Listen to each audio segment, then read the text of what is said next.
really do feel like, I think we have really good men in our lives. Obviously, the problem is then your standard is very high because you know that there are good men out there. And I think it's important that whenever we're talking about, or when we're fighting over even things like patriarchy, we're fighting over, silly things. Sometimes we do have to appreciate and acknowledge the things that men are doing. Hey guys, this is Anisu, aka Nyati Shonga. Hello, my name is Chido, aka Chizzy. Wagwan. Advocate Amanda here. Hi everyone, this is Kuda, aka Coates. Hi, and welcome to As Told by Us, the podcast. This is a weekly podcast where 4 professional millennials discuss living in Zimbabwe and trying to figure life out. Someone once told us the grass is much greener on the other side. But from where we're standing, our grass is green. Subscribe, like, Share, comment down below. Anyway, welcome back to another episode of As Told by Us. And today's actually a really big day, guys. Okay, so not only is this week our birthday week, so we are now 1 year of podcasting. If one of us had a baby, that baby will be walking. Okay, Chido. I'm just saying. And one. Babies will walk at what? Babies do walk at one. Yeah. So we're walking now. We're walking. Hey. And then also, this episode is our 30th episode, which means we're actually cruising quite swiftly along. And for those that are turning 30 this year, we can just combine it together. Happy birthday.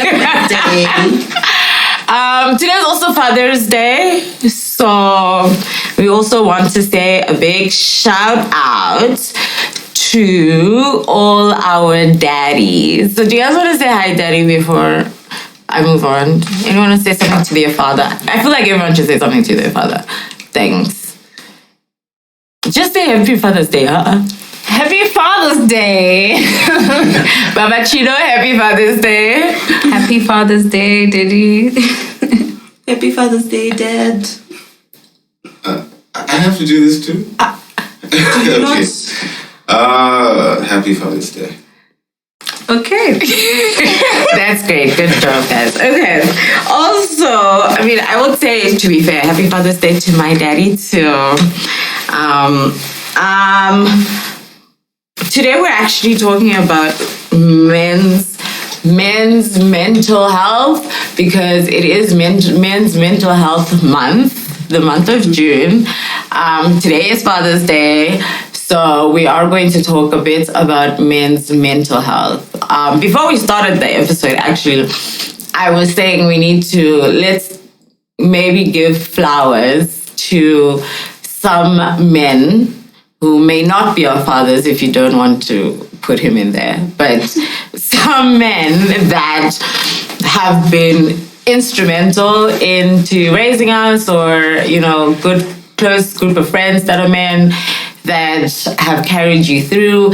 Just giving some flowers to the men in our lives. Then my question was, as a man, if you receive an actual flower, so not like a shout out, but I mean an actual bouquet of flowers, is that awkward? Is that weird? What is it?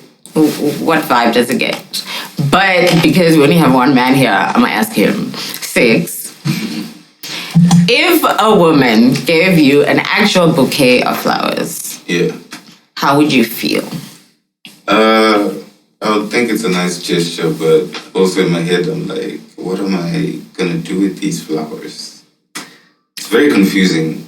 I don't know why you're confused. You put flowers. When you give us flowers, why don't you put them in a vase? Yes. Put them in the house. So you say, put them in a vase. Put water. Put them in your house. I guess so, but then it depends on like my personal like feng shui, and I'm like, I don't usually. Ooh. Is that our word of the episode? My personal feng shui. Okay, 6. The feng shui. So I don't think I would put flowers in any environment I'm in for myself. So I'd be also confused as to this gift. What am I gonna do with this? Because I don't have flowers. It's not within Okay, what his about feng socks? shui. How do you feel Olivia. about socks? Socks and boxes. This is a trap. And This shirts. is a trap. No. Socks, boxes, and shirts. It's not a trap. And a you are Nivea getting to hamper. answer questions on behalf of a very complaining society right now. Yes. They So feel here's like your chance. it's always mid. So we're asking Okay. you now. Tell us. Okay, socks are fine. What's the other Boxes. one? Boxes are fine. Nivea hamper. Nivea. Shirts, Shirts. ties. Ties, yes. Okay. Okay, well, what would be the perfect gift for you? For me, I would actually take an experience over a gift. Yeah. Yeah. So where do you want to go? What do you want to do? Like paint the picture, Six. Like wanna go experience there. Scoopy. Well, somewhere very tropical. Okay, yeah. also keeping in mind the same budget, guy. No, I wanted to Allow me to- let him cook. Let me Okay, cook. let him cook. Cook. You said the ultimate gift. What would Six want? So you want to be flued out Yes. to somewhere tropical. Tropical. Okay, and Yeah. in the sun by the beach, Exactly. Where winter doesn't exist. 4-star hotel, bed and breakfast, Yes, we're dreaming big. Why is it 4? 5-star. What's the other star? Sorry, 5-star. Let's keep it cooking. Okay, so now here's my thing. If one of our listeners wants to take you out, Okay. right? They said, "Oh, I've never seen this man's face, but I like his voice, and I want to take him out somewhere, right?" And she buys you a plane ticket. Yeah. Let's go to, I don't know, Zanzibar or something. Would you go? Yeah. What? Is this a trick question? Of course. You're not worried about your safety? I mean, He said he's out. He said he's out, guys. Okay, I'm out. back to what we were Shoot initially your talking shots about. in the DMs, ladies. Back to what we were talking about. We're just gonna go around, give a shout out to a few men that you would like to honor on this Father's Day, A, and B, on this Men's Mental Health Month. Make sense? I'm starting with Amanda. Why are you starting with Amanda? I just love Amanda. I want to give a shout out to quite a lot, so I think I'll place them in categories. So firstly, my dad. Big shout out to my dad. I think, yeah, I've got a pretty good dad. Not a perfect one, as in no humans are perfect, but you know, overall, someone I'd really want to appreciate while I still can. To say thank you, you know, for showing up in a dad kind of way, which is something that I deeply appreciate. And then the second group would be brothers. Everybody who's, you know, my literal brother. I have one. And all my cousins, basically everybody I grew up seeing as a brother. And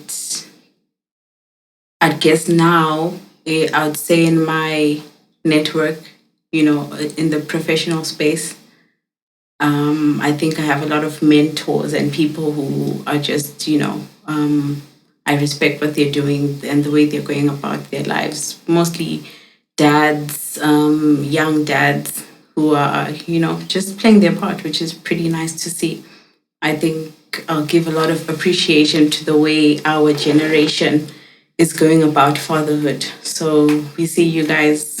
Thank you guys. And my fiance for just in that fatherly space. I think that's a deep appreciation. That's cute. That's my list. an answer. Guys. Okay, flowers to my male friends. I feel like, you know how everyone thinks you can't have friendships with men. It always needs to be something sexual or whatever. But I do have very few of them. It's like a handful. But they're really like my brothers because I never grew up with a brotherly figure of any sort. So I think my male friends, because they're just solid dudes. They're just solid people. Shout out. Yeah, they're just living through life. They give great advice, which I wouldn't get from you guys. It's like a different perspective. Yeah. I was about to catch feelings again. That was fine. That was a good save. That was a good save. So shout out to you guys. Saying something. Yeah. Are you done? Yeah. Kuda, Yes, Chida? it's your turn. No, it's not. It's MMV's turn. Oh, okay. Oh. Ooh. Plot twist. Okay. Big. Obviously, first of all, my dad. He's someone who I've seen go through so many ups and downs and still keep a smile on his face. So he's someone who I aspire to have his level of composure eventually. Then my brothers, 2 younger brothers, growing fast. I can't even call them my little bros anymore because I'm like, these niggas is adults. Yeah, so I'm like, okay. And they're low-key almost taller than me, so yeah. What? It feels some type of way about that because come on. Leave me something. But yeah, my younger brothers, extended family, cousins, and then peers in my industry, definitely, who've guided me, mentored me, and inspired. I think, yeah, that's it. Yeah. Chida, it's your turn.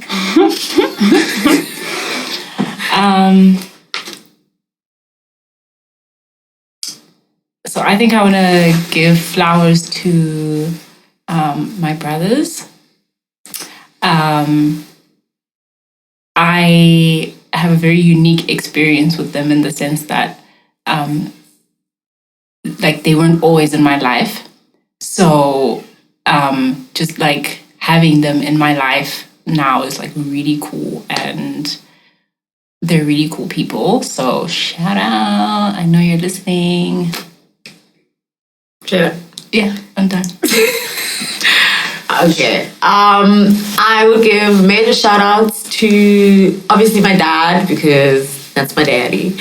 And before my father passed away, I was very much a daddy's girl. So everything I am and the way that I feel I should be treated and all of those things came from my dad. He really made me feel like superwoman, I can do all things. And, there was always just a lot of grace also to make mistakes. There was also a lot of love and care that came from him. He really was one of my best friends, for sure.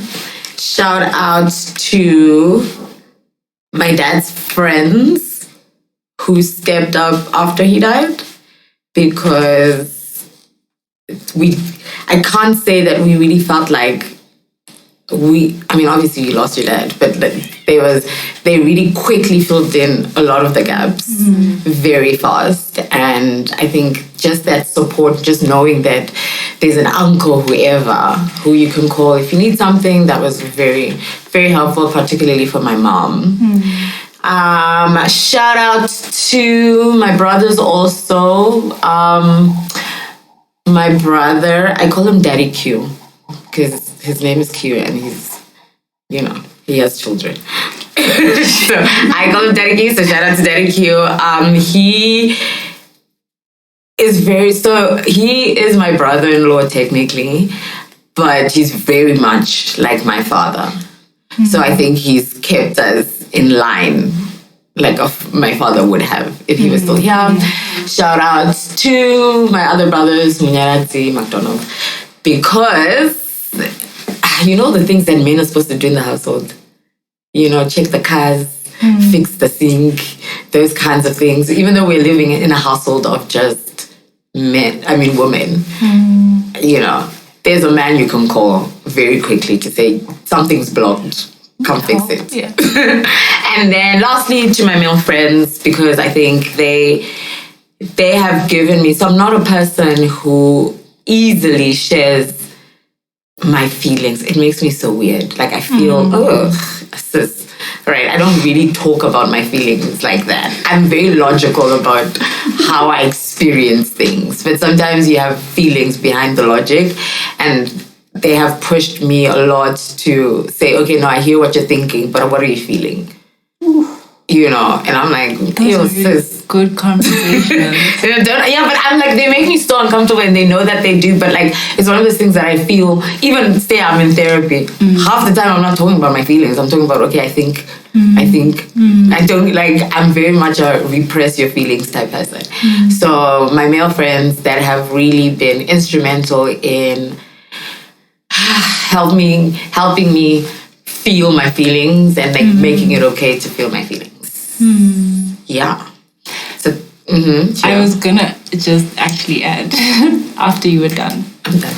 Oh, sorry. No, I'm done. I promise. No, while I was listening to you, I just remembered that I needed to shout out like my uncles, because it was interesting how you said your uncles would come and be a handy, whenever anything was needed to be done in the house. And I feel like I have so many uncles who, I'm going to teach you how to change a tire, because you can't be driving and you think, oh, I'm a girl, I must just know, all those uncles who taught me how to switch plugs and how to change light bulbs, shout out.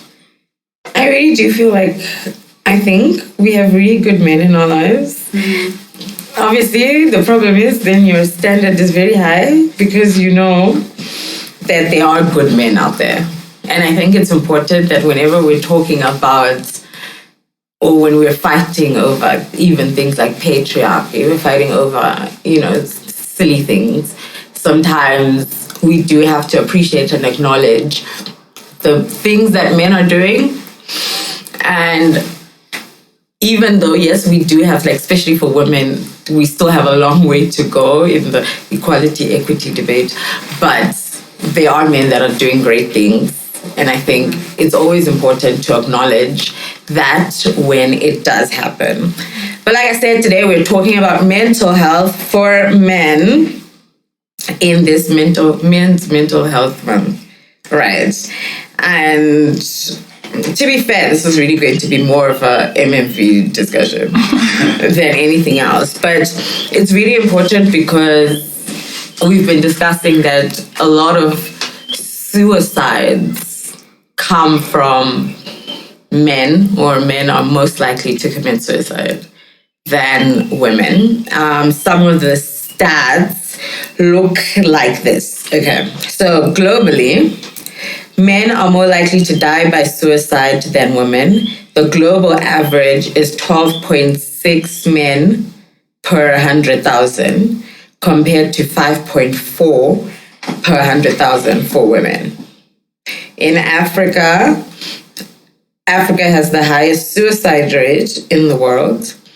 Estimated rate for men in Africa is 18 per 100,000. So remember, globally it's 12.6. In Africa, it's 18.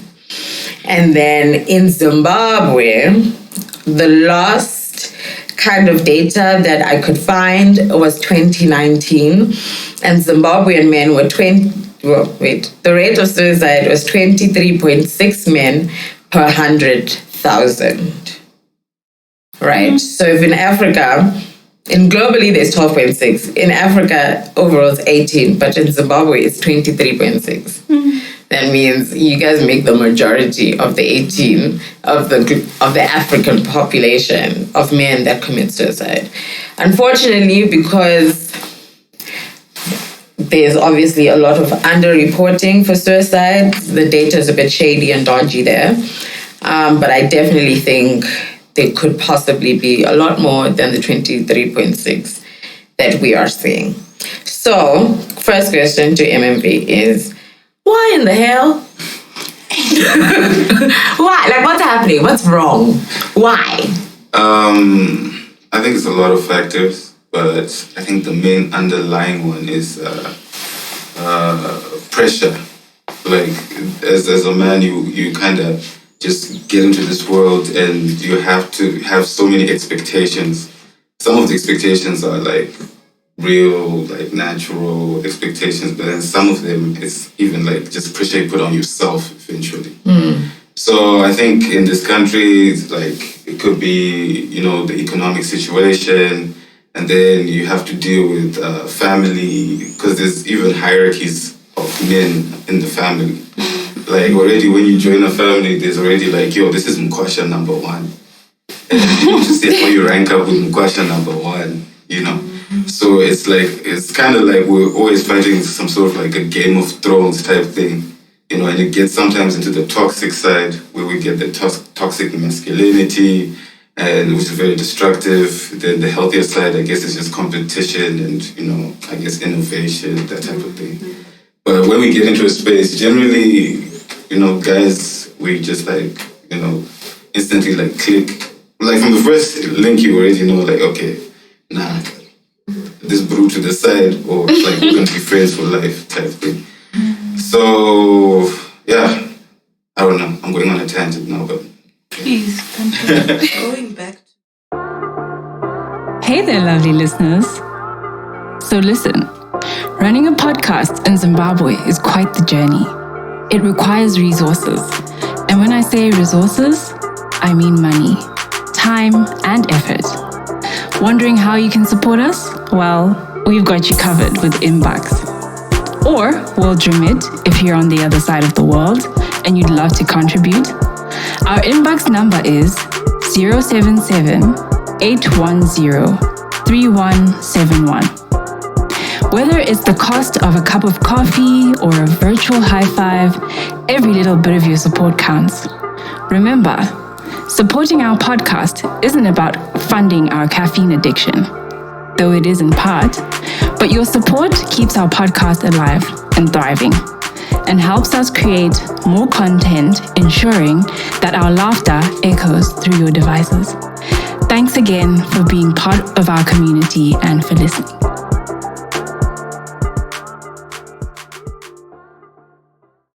to that last part you spoke about, do you feel like you have a community? Because I know, like, statistically, men are more likely to feel isolated and lonely compared to women, because women have more of a friendship group. Mm-hmm. They have people they can talk to and counsel with and all of that. Mm-hmm. On the opposite end, apparently you guys don't. Do you feel like you have a community where you can actually talk about your feelings? I wouldn't say a community. I would say like there's a close knit circle. Of how many? Yeah, of two. You can speak to someone. Yeah. Because of this whole the thing I was mentioning earlier on about like this whole power struggle type thing. It's like friendships also. There are friendships which are more of the strategic kind, you know, and it's just acknowledged. We just know that we're not like friends, but like we have goals that are aligned. Mm-hmm. So you're not really opening up to them like that. Every time it's more of like it's just general conversation, you know. So this could be even like gym buddies or that sort of thing. But then for me, it's the people I grew up with. Like I have like two friends who are like brothers to me because like we've known each other for like literally since we were like 5 and stuff. So that's like when I have a real situation which I feel like, okay, I need to talk about this, or they have real situations. We kind of. The funny thing is that every time we meet, we're like, yeah, I'm saying this because it's you. You know, we always do that. It's like, yeah, because it's you. And like, we'll talk about everything and anything and everything and the stuff which we kind of keep under wraps. Under wraps, yeah. That was going to be my question. Like, how, you say you've got a community, right? But like, how deep does it, like, how deep do you go? Do you always feel comfortable sharing, like, yo, I'm in the pits? So the thing is, it's like, you know those friends who like you can go for weeks without talking to, but like as soon as you talk, it's just like, like you don't feel like the time has moved. I have like a unit of friends who are like that, and sometimes if I'm going through it, I'm just like soldiering through it until it gets to a point where it's like, okay, now I need like external, I need another set. That's when I will reach out, like, yo, bro, we need to talk. Then start off with crack jokes, and then it's like, ish, but. I kind of feel like we should shout out those ones. What are their names? Real ones. Yeah. Yeah, the real ones. Yeah. Oh, you're just going to call You're them literally just going to real call them ones. real ones. Yeah, because You're not going to call their names. They know them. They have no names. What if somebody's thinking they're the real one and they're not? If the shoe fits. So, Sis, I want to take you back to just this aspect of the high rate of male suicide. Yes. I've seen, you know, I think even in my immediate community, there's been a few in the past few years, and it's always a similar narrative around their life. Everything's going fine. All of a sudden, they run into some kind of large financial pressure or, you know, financial burden. Usually that's the story around it. So what would you say about like the intensity of that pressure? Does it even help? Say you have a good friend like or a community where you guys can relate. But I found that mostly those friendships become, hey, I'm under pressure. Oh, me too. I'm also under pressure. And then, so where is that pressure coming from, and how can it be released in a healthy way right now in our environment? So I think the bulk of that pressure just comes from that hierarchy thing which I was talking about, and like this, you have to be a provider type situation. So when you're not in a position to provide, or you feel like, I feel like for a man, it's more like the earth is crashing down. You know, if you're not in a position to help, even, you know. So it's really tied to the dignity as a man. So it's like it's difficult. A lot of men, it's in bars, it's over alcohol, you know, and it's kind of like the verdict is always like, but bro, just push. You're a man. You know? It's just like, yo, just push. So a lot of guys, I feel like they get to a point of frustration where it's like, but I have been just pushing for so long and nothing is moving. And you kind of feel like you're like a puzzle piece that doesn't fit here anymore. And you're like, you know what, maybe, you know, it's better to leave. So I think stuff like that, it's hectic. A healthy way to, I feel like, you know, some people take up like martial arts, you know, it's just like you have to just take responsibility for that pain that you have, that you're just born with this pressure. So it's like you, martial arts, some people just find a way to distract themselves. Yeah. You said something like you're born with it, right? To me, that just says like toxic masculinity. I'm sorry, but like, I don't know, like, can you maybe share with us your experiences around the toxicity that comes with trying to fit into a mold that has been created by society of how this is a man should always toughen up. Like if you're going through financial difficulties, it's a plan that like don't just sit and cry. Because for me, showing vulnerability and like, you know, breaking down, for me that's a natural thing. But then it seems like for men, you've got no space to do that. Yeah. So like what's your experience with toxic masculinity? Toxic masculinity. Yeah, there's a lot of pressure, and sometimes other people also want to live vicariously through you. Like stuff which they may have not achieved, and the pressure is just transferred to you that you're gonna have to be that person. So it's kind of drilled into you from when you were a kid and stuff like that. Yeah, it's been a tricky journey for me because when I feel like my first real feel of toxic masculinity would be, okay, there's a big one which I can't talk about, but I'll say high school, like Form 1, because I came from a very chilled, happy-go-lucky primary school. Then I went to like, A hectic high school. A hectic high school. Shout out, though. Shout out. Yeah, so it's just like bullying. Like, and the thing is about me is like, I don't like just go with things. Like, I don't, even if it's like, oh yeah, this is school tradition, this is what. So I knew like, okay, I can't beat these guys up, but I can report these guys. I was like, I'm not. They hated me. I was like, nah. You were that guy. Yeah, Like, because they just came into the hostels. They're like, hey, this is how things moved out. Then they just start hitting us. I'm like, Not me. Not me.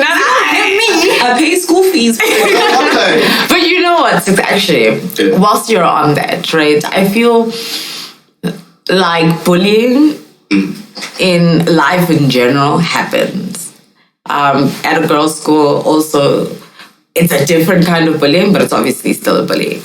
But what is it about boys' schools that the older kids need to exert power, need to show you, I'm the man, respect me? Like, what is it about your, like, what is the need to show that I can hurt you, I can abuse you, you must respect me because I'm older?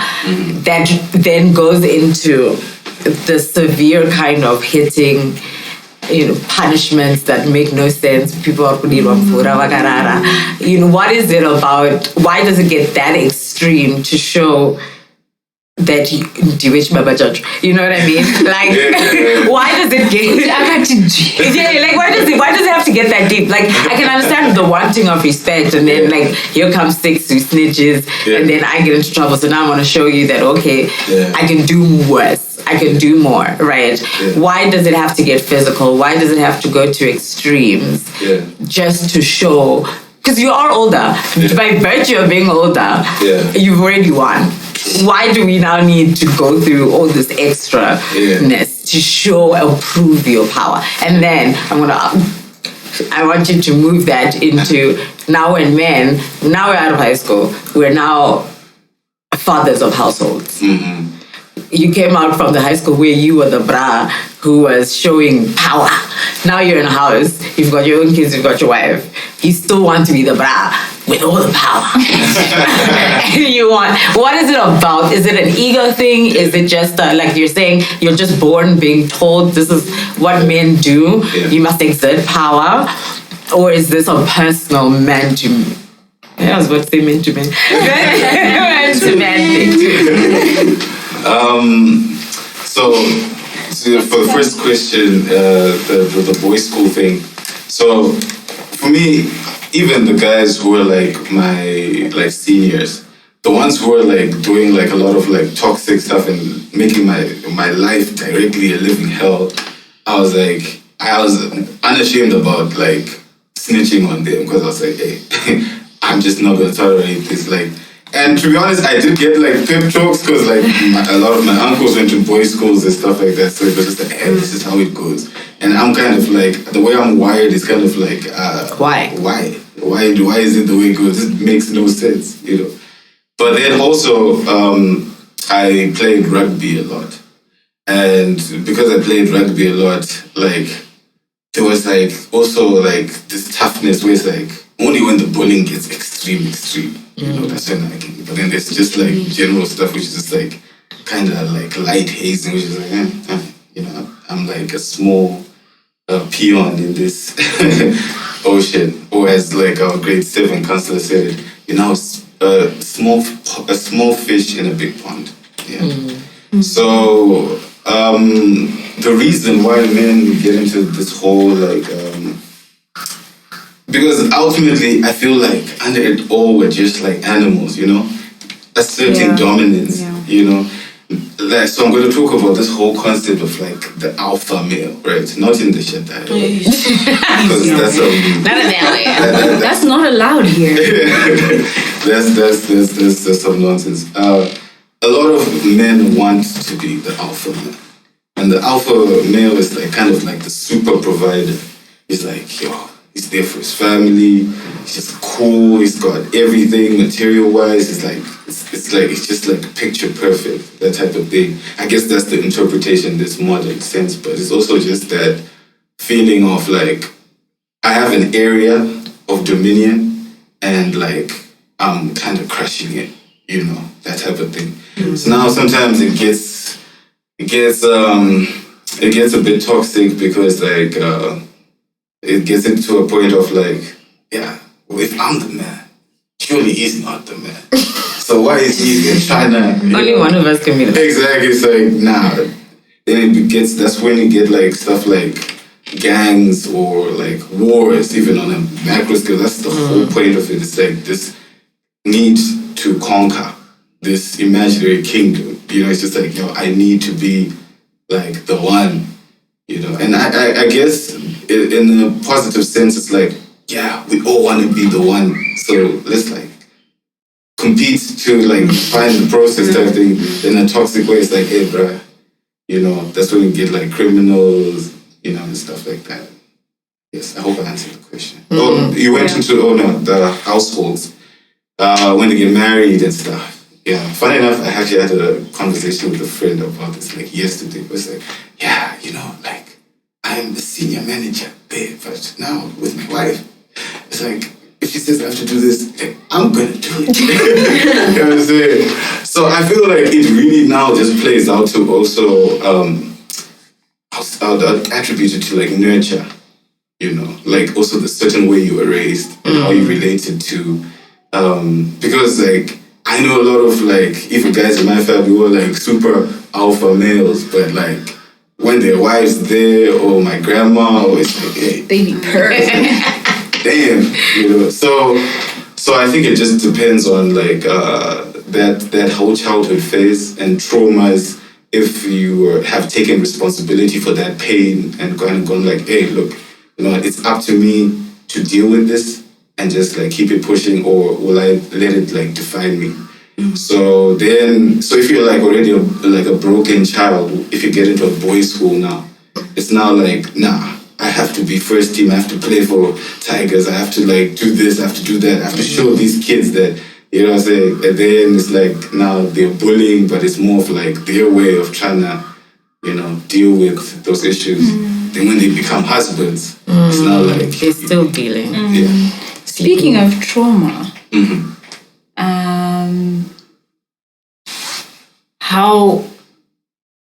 how do you deal with that as a man? Because I feel like maybe women and men kind of deal with these things differently. Yeah. But how do you deal with trauma? So I feel like that one is a day-to-day, that's like a chronic condition. Like you have to deal with that like every day. So I, like when I was a kid, I had some real traumatic shit happen to me, right? And I the started probably talking about it after the event, like maybe years on when I became a teenager, and I told like one of those, the unit. I was like, yo, this is what happened, etc, etc. But then I was in a situation where like everyone was kind of like, you can't talk about this. So I had to just soldier on with it. And you end up finding out that you're not so strong a container as you think. Because when it piles up, you realize that, oh, you have anger issue because of this thing. And kind of like, you see, it's all connected. It's all connected. Exactly. And so then when I started trying to address it as an adult, the way I assumed people would react and what I got back was like so far apart that there was now like a second trauma where it was like, but I assume that you are the adults and this is what Y'all should know better. you should know better, but it was like they kind of like I shut it down. Then I was just like angry. So how we deal with trauma is like for me personally, it's like I dive into work. I just I don't want to think of anything else. I'm just like laser focused. And I just feel like, and then also I just become like super defensive. Like I just feel like I don't know who's in my corner. So it's like, just like managing. Your guard is up. My guard is up. Oh, but can I tell you something? Sorry, just because you said corner, it prompted something. Yesterday, I read something that said, the people in your circle does not equate to the people in your corner. And I was like, Damn. first of all, deep, but you're right. You're right. You can have people in your circle, 1, 2, but you could also have a lot of people in your corner, like people that like are hyping you up, people that want the best for you, but that doesn't mean those same people Are in your you must now start telling your deeper, darkest secrets to, On that, do you think you would benefit from therapy? Yeah, that's actually like, I always laughed like, let's say you have like a big break as an artist, right? I was like, it's like first thing I get an expensive therapist. I was like, I got some shit to deal with. You know what I'm saying? And the worst part is that for me, I studied psychology. Right? So You must be your own therapist. Exactly. So I'm like, hey, and like when you're going through like your undergrad and see like, okay, so these are going to be therapists. I'm like, wow. So now I just assume like when I'm going to see a therapist, like you're in class, okay, Maslow's out here. Okay, this is the part where okay, cool. You know what I'm saying? So wild. Do you find, sorry to cut you, but do you find there are pockets in your life that feel like therapy in terms of people who you can go to and actually have a conversation or advice that makes you feel like, okay, no, things are okay, and you calm down and have that break in life? And what are those? What are those for you, and what are those generally? I've seen gym is one example of something healthy, like you said, this innate biological feeling that you have that makes you want to always have a mission to achieve. I don't know, I don't get it, but it seems to be something that helps to say, oh, I'm on a mission and I can achieve XYZ. That seems to pacify those that raging toxic issue that we're talking about. Yeah. So is it there? Like say for someone who can't afford therapy or can't really relate to the concept of therapy. Yeah. What else? So the funny thing is, I feel like it's just because you mentioned the biological thing, testosterone is crazy. Yeah, that's the hectic thing. It's an actual hectic thing. Yeah? So I remember seeing this clip where this lady was like, she I don't know, some testosterone, she rubbed some testosterone on her skin. And she was, I don't know, she just did it, I think, as an experiment or something. So she was like raging, like she was like super horny. I found it extremely hilarious that she worked in some lab in some kind of, and she was angry, irritable. Right? So I found it super funny that like, yo, like on a genetic level, I feel like I have to conquer something because there's chemical that's pumping through me. Literally. So to get back to the question about the safe spaces. So yeah, so gym, get some good friends who share funny memes. You know, I'm telling you, memes are like therapy in a picture. You know, it's like microtherapy. What else can I say? Meditation and stuff. Because I actually brought up the testosterone to say, like stuff that gives you like a dopamine release, right? So like stuff that like balances out the testosterone. So like for some people, obviously like alcohol helps, but then it can be a slippery slope. But stuff like that, stuff that induces like dopamine, like kind of your favorite activities, Yeah. Shout to the psychologist. I'm trying. Wow. Okay, so here's my next point or next question. Do you feel like in the focus, I would even say in the last 30 years, but let's even say last 20, with the focus of the girl child, women in, trying to increase women in certain places, so doctors, lawyers, engineers, like professions, right? There's lots of, say, things like scholarships that are given to women.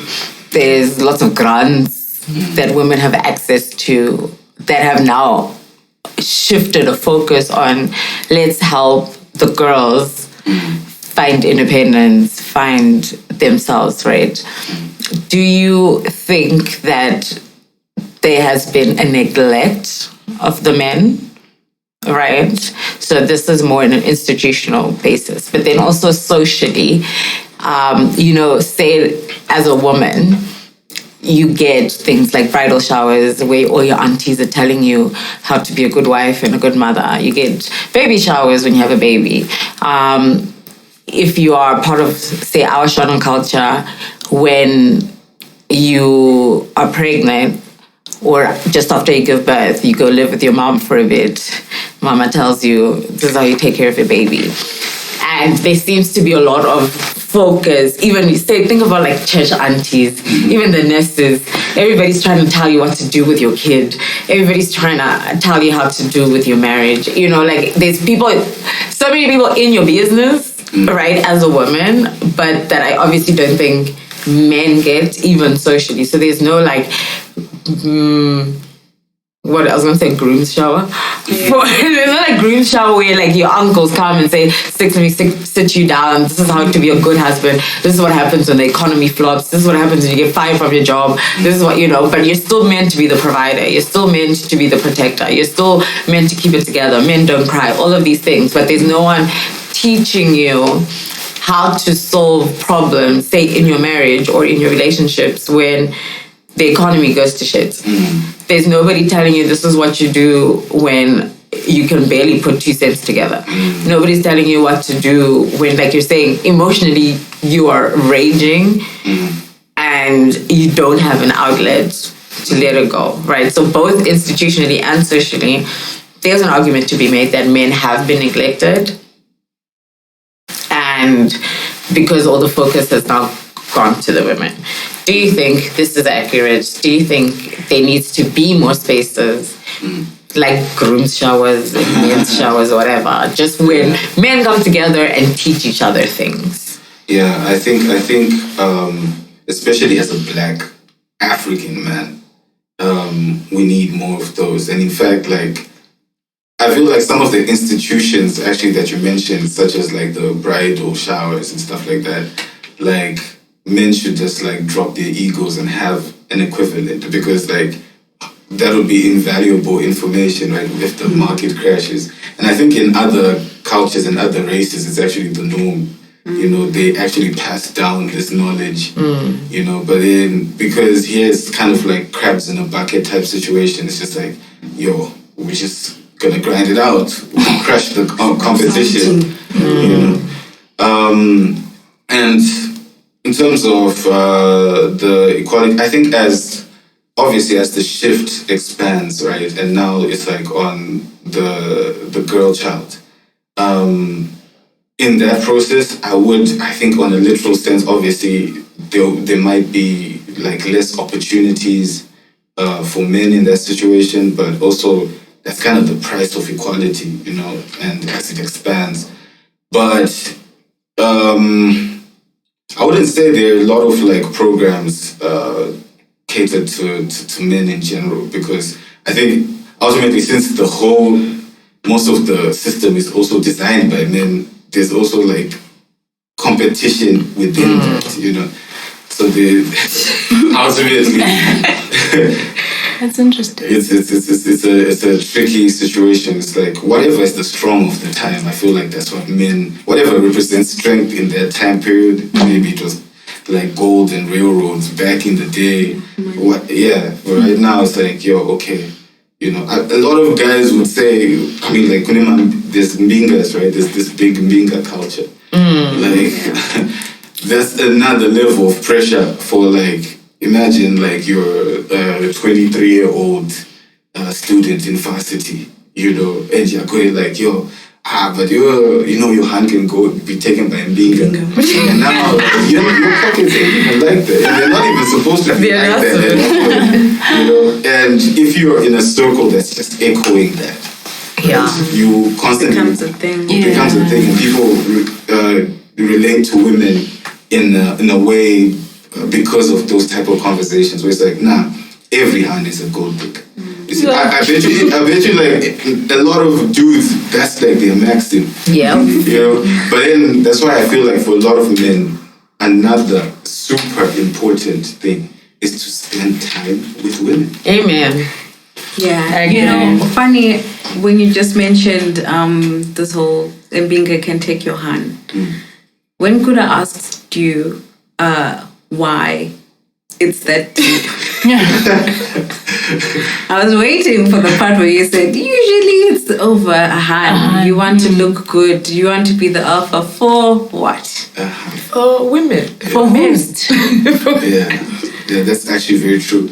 I feel like the women you grow around and the way you perceive like women very early on, it just echoes out. Yeah. Because, you know, there are friendships which I've had to break because, like, it was like the way you spoke about a woman was just like the way I'm raised and the way my actual unit moves. Like, we don't talk to me like this, you know. So basically, it was kind of like talking about maybe like an ex who had done him dirty, that type of thing. It's like, you need some appa. I'm like, Wait, what does that mean? I'm like, that's like not something we even condone. That's not something you think about. You know? And for me, like, that's why I feel like there's a good side of the ego and a bad side of the ego. I do like, because you did say nurture it, because arguably, I don't know this man, but he probably was raised thinking that it's okay to put women in their place like that. Exactly. Right? So how you're raised, and you saying my unit or my family doesn't move like that. You've never seen it. You weren't raised like it. Yeah. But had you been in households maybe that were abusive, then that could have been how you probably would have said to him, don't let her say that. Echo chamber. That's why, like, you see some of the most outlandish takes on X and stuff, and you be like, and you see the comments and like it's guys who are still sana, you know? Yeah. Like you see like especially this Shadaya dude, you know. Like, first of all, honestly, because I feel like we should like address this whole red pill movement like in a very definitive way, because I feel some type of way about the way they operate. So you see, this red pill guys, this Andrew Tate guy is the one who made this thing skyrocket. And the thing with this Andrew Tate guy is like he started creating all these minions, and a lot of guys who just had like no way to deal with their rage and stuff were now just like getting into this whole red pill movement. It's like, no, it's because the hands need to be like this, you need to be like this, you need to be a top G, what. All these funny terminologies, right? And kind of like taking, that natural competitiveness that we have and putting it in a toxic box for someone who doesn't know how to like communicate themselves, right? So I remember one of my brothers like started watching this whole red pill stuff. It's like, yo, you need to, tap in. So I was like, okay, I'm gonna watch it like a podcast. Hear what's this guy saying? And so I listened through, and I'm like, I feel like you should stop. Like, stop because a lot of stuff these red pill dudes say, it doesn't apply in the real world. And it's like, I was just like, this is a nigga who does not get hands. This person who's speaking, this podcast person, because if you actually spend time around real women, you would understand that it's not like as, all chicks are like this and stuff. I've gotten amazing advice, upliftment from women, in ways that dudes probably cannot, say, and purely PG, okay? Right? So I feel like the main point I wanted to bring, I don't know, I went on a tangent, but it was like this. It was a good tangent. This whole red pill thing, guys, just spend time with women, And I feel like a lot of guys also is just like the maybe approach anxiety, stuff like that. They like don't know how to start a conversation, that type of thing. But I saw a video that said everything is a skill.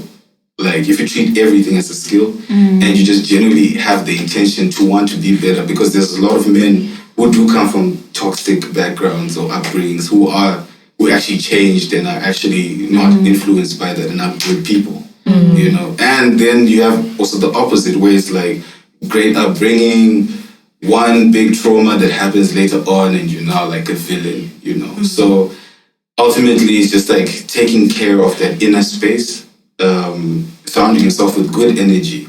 Feminine energy is needed. Whether you like it or not. It's a must. It's a must. Okay, sorry. So my last question, but this one's to the girlies.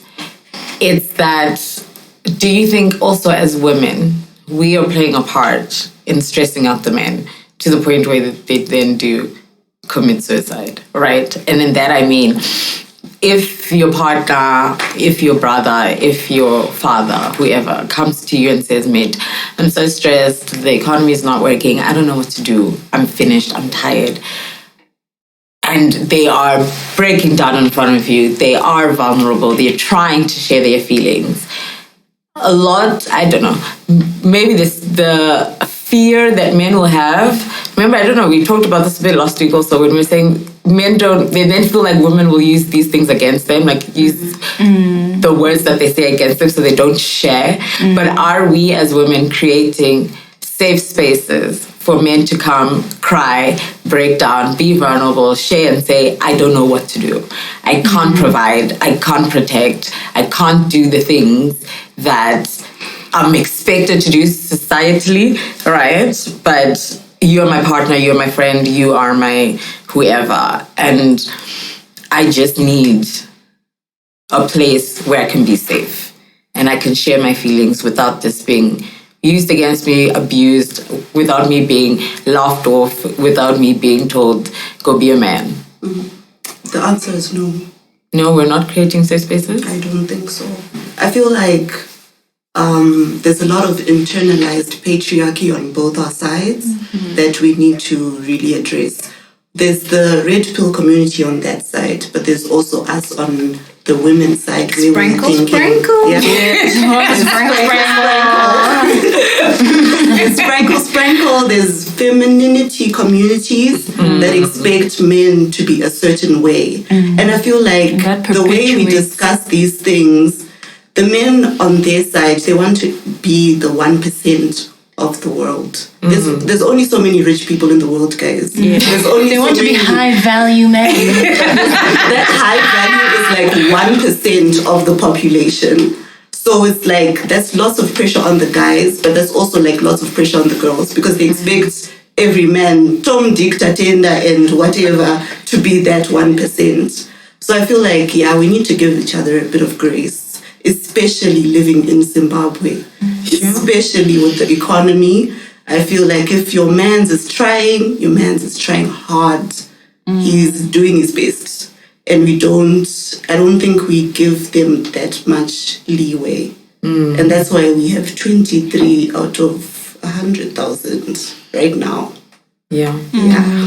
And I kind of want to reference back to that conversation we had with Six about guys feeling scared to approach their partners or whatever. And I'm just going to echo what I think Amanda and I said at that time. Like sometimes also it could just be in your head, you know? Like if you had never spoken to me about your hardships, but you also kind of feel like, what I'm trying to say is, I'm not saying it's in your head that you feel like that, but I'm saying that like, try, you know? Don't be afraid. Don't kwarira mukati thinking, she's not going to understand. You know, she's not going to understand that I don't have money. Like, just try her, you know? Communicate. I think communication is just key. Like, if you're having negative feelings, like, communicate that, you know? My last words? To answer the question, are we creating safe spaces? I'm with Anessa, so I think it's a big L. And I think it speaks to a much bigger problem that's affecting both men and women and how it's a cycle.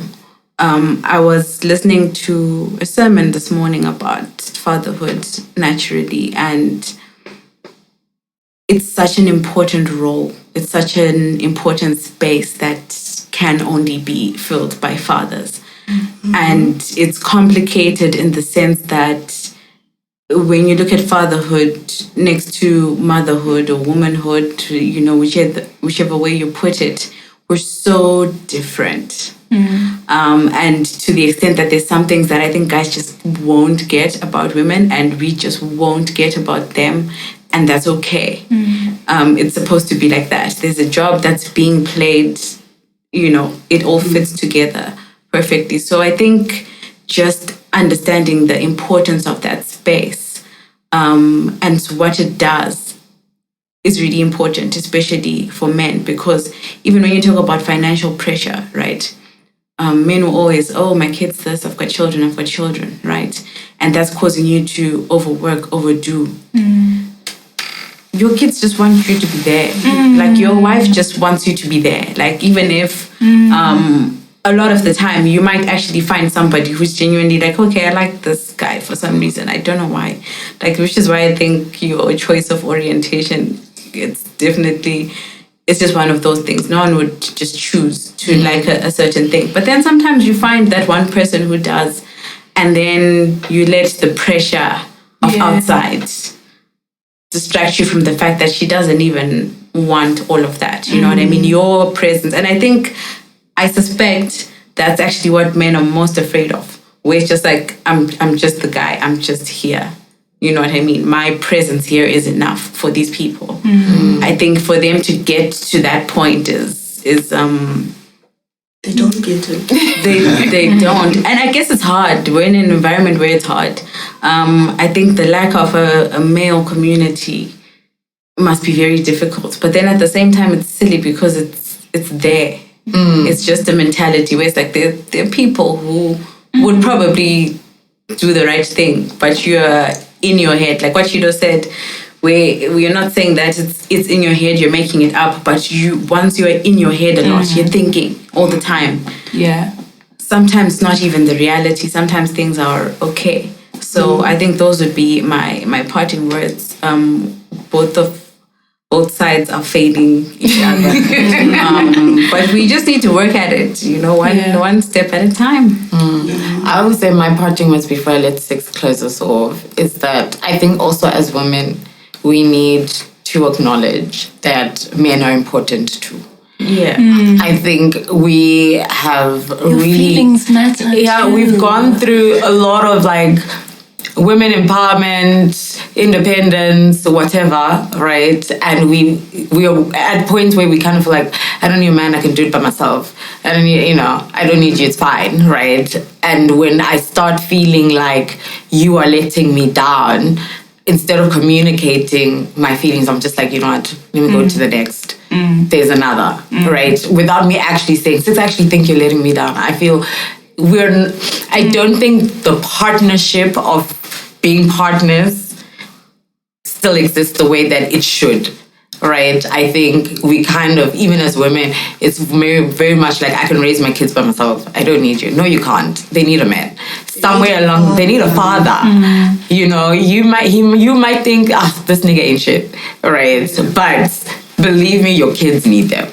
And once we are in a position as women where, yes, we're empowered, but we feel like we can do all things, all superwoman, we can do it all without men, I think we lose it. And yeah, I think as women, we need to do better also to allowing the men a bit of grace and to actually listen. And now, speak to the men so that we can close. Okay, so I just quickly wanted to say, I saw something about the guy who he was going through a drive-through, getting like, I don't know what he was getting, some meal there, and the lady was at working there. I think she gave him like an extra like frosty or something like that. He's like, yo, I didn't order this, right? Then she said, no, you just look like someone who needed one, right? And the guy was like, it's been 3 years, I still think about it every day, And it just shows that ultimately, I feel like everyone just needs like people who are kind, right? And I've noticed, I've seen like situations where like a girl will just do the bare minimum, like just like even compliment like the guy's like shirt, and like he's going like, hey bro, like like it's like you can actually see pure joy, and sometimes like the little kind gestures are the safe spaces, because a lot of guys don't actually feel like you're supposed to even have a safe space. You create the safe space. So it's like, that's why you find like a guy can fall for a woman just because she bought him a pen. So it's not about the pen. It's like the principle that gesture. Is the gesture. She bought me something. Yeah. So in closing, I'd like to say, first of all, thank you to the podcast for even allowing a mysterious male voice to speak on men's issues. And stuff. And even Forgiving a man. The mind. Yeah, we appreciate it, and I think this is a very special episode. And yeah, that's it. Just a quick question: what will you be doing at bachelor parties? Like, She